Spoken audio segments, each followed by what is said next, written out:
गिबियावनो आं बर' निउस नायनो मोजां मोनग्रा रायजो राजाफोरनिसिम खुलुमहरनाय जासिहरबाय। सापागुरियाव थानाय इउनिभार्सेल सिनेमा एबा दा इउनिभार्सेल स्टुडिअ'आव फैगौ 20 फेब्रुवारिनिफ्राय 26 फेब्रुवारिसिम बर' सावथुनखौ देखायनो आखायाव लानाय जादों।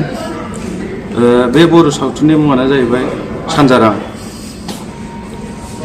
आसा खालामो नोंथांमोना बे सावथुनखौ नायनो थाखाय बयबो लैहोर लैहोर फैनानै हेफाजाब खालामफैगोन। बर' सावथुन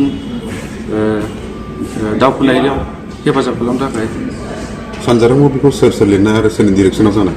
सानजारां फिल्म प्रडाक्सना जाहैबाय आर'नाइ फिल्म प्रडाक्सनाव, बिथांनि मुङा अनजालु, आरो डाइरेक्टराखौथ' मैथा बर' हिसाबै दङ जोंहा सोरां नार्जारि, आरो हिर'इन हिसाबै दङ फुजा मिरि।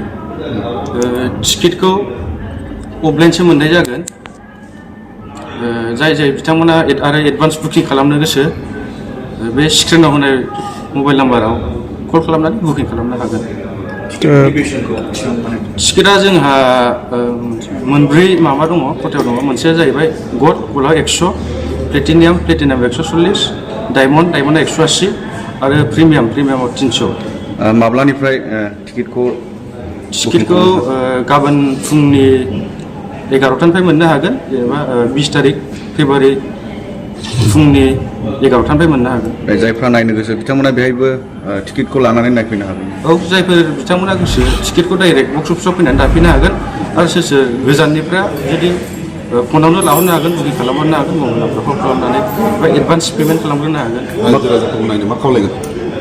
रायजो राजाफोरखौ आं बेखौनो खावलायगोन जे जोंनि बर' सावथुन जौगानायाव जाहाथे बयबो हेफाजाब होफैयो, जाहाथे जोंनि प्रडिउसारफ्राबो आरोबाव गोसो गुदुङै मोजांनिफ्राय मोजां सावथुन दिहुनलांनो माने गोसो जायो आरो।